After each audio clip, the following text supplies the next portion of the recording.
One second సరే madam madam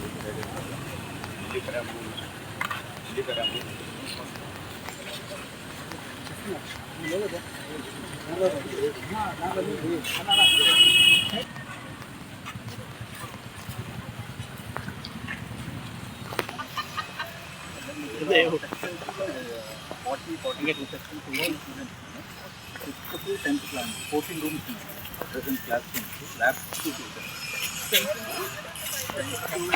80 per class.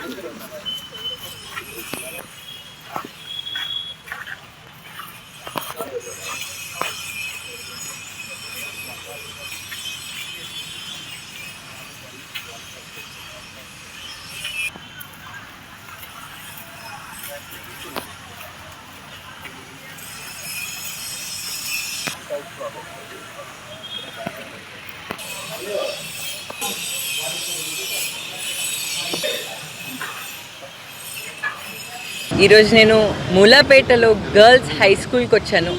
ఇది June 6, 2026 start చేస్తున్నారండి ఈ school. 4 months back work start అయ్యి మీరు ఇప్పుడు చూసేటట్టయితే చాలా అంటే చాలా ఫాస్ట్గా చేస్తున్నారు. ఇది డిఎస్ఆర్ వాళ్ళు సిఎస్ఆర్ యాక్టివిటీ కింద చేస్తున్నారండి. ఈ స్కూల్లో 800 స్ట్రెంగ్త్, టోటల్గా 800 స్టూడెంట్స్ ఉంటారు.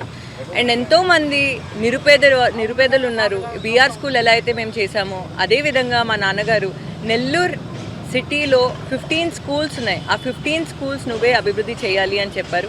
అందుకే ఈరోజు నేను విజిట్ చేయడం జరిగిందండి. ఈ స్కూల్ తీసుకుంటే 2.5 acresలో ఉంది. 5th to 10th అండి. సో ప్రతి ఒక్క క్లాస్ 2 sections వస్తాయి, 40 and 40. అండ్ ఈ స్కూల్ June 6 స్టార్ట్ అవుతుంది. మీరు చూసేటట్టయితే ఇక్కడ basketball court, kho kho, kabaddi, volleyball ప్రతి ఒక్క ఫెసిలిటీ ఉంది. ఇప్పుడు వీఆర్ స్కూల్ ఎలా అయితే తయారైందో, ఎలా అయితే చేసామో తప్పకుండా డిఎస్ఆర్ వాళ్ళు ఈ స్కూల్ని అంతే అభివృద్ధి చేస్తున్నారు. నేను సపోర్ట్ చేస్తాను. చాలా అంటే చాలా ఆనందంగా ఉందండి. మా నాన్నగారు ఒకటే ఒక సంకల్పం ఉంది, నెల్లూరులో నిరుపేదలు ఉండకూడదు. ప్రతి ఒక్కరు విద్య అంటే చాలా ముఖ్యం. ప్రతి ఒక్కరికి ఎంత బాగా చదువుకుంటారో అంత బాగా లైఫ్లో ఎదుగుతారు. మా నాన్నగారు కూడా ఒక నిరుపేద కుటుంబం నుంచి వచ్చారు కాబట్టి కష్టాలు తెలుసు. అండ్ అందుకే నన్ను పిలిచి బాధ్యత చెప్పారు. తప్పకుండా వీఆర్ స్కూల్ ఎలా అయితే చేశామో ఈ స్కూల్ కూడా, మూలాపేట హై స్కూల్ కూడా ఎక్స్క్లూజివ్ గర్ల్స్ హై స్కూల్ని అలాగే చేస్తామండి.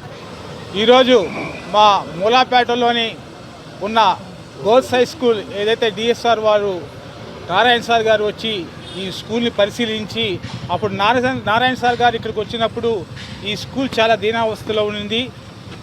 కనీసం 4-5 క్లాస్ రూమ్స్ అయితే పూర్తిగా ధ్వంసం అయిపోయి, వాటర్ వస్తే వాటర్ అంతా ఇప్పుడైతే వాన పడితే వాన నీళ్ళంతా దాంట్లో ఉండి చాలా ఘోరంగా ఉంటే, నారాయణ సార్ ఇమీడియట్లీగా డిఎస్ఆర్ వారికి ఈ స్కూల్ అప్పచెప్పి మీరు దీన్ని తీసుకొని దీన్ని డెవలప్ చేయండి అని చెప్పి నారాయణ సార్ గారు చెప్పడం, ఆ రోజు నుంచి డిఎస్ఆర్ వారు వచ్చేసి పనులు ప్రారంభించి చాలా శరవేగంగా పనులు పూర్తి చేశారు. ఈరోజు మా వార్డుకి మా నారాయణ సార్ గారి 2వ కుమార్తె అయిన షర్ణి మేడం గారు రావడం చాలా ఆనందంగా ఉంది. ఎందుకంటే ఇప్పుడే చెప్పారు మేడం గారు, నారాయణ సార్ గారి సంకల్పం, అతను చిన్నప్పటి నుంచి పడిన ఒక పేద కుటుంబంలో జన్మించి చాలా కష్టపడి చదివి అంచెలంచెలుగా డెవలప్ అయ్యి అతను ఈరోజు నారాయణ విద్యా సంస్థలు మన రాష్ట్రంలోనే కాకుండా భారతదేశంలోనే చాలా బ్రాంచులు ఉన్నాయి. అదేవిధంగా నారాయణ సార్ గారు కూడా ఎట్ట కష్టపడ్డానో పేద పిల్లలకి ఎటువంటి అవస్థ రాకూడదు అనే ఒక సంకల్పంతో ప్రతి ఒక్క గవర్నమెంట్ స్కూల్ని మంచి వాళ్ళకి, బాగా స్థిరంగా ఉన్న వాళ్ళకి దత్తత ఇచ్చి దాన్ని డెవలప్ చేస్తున్నారు. దానివల్ల నారాయణ సార్కి మరొకసారి నేను కృతజ్ఞతలు తెలుపుకుంటాను.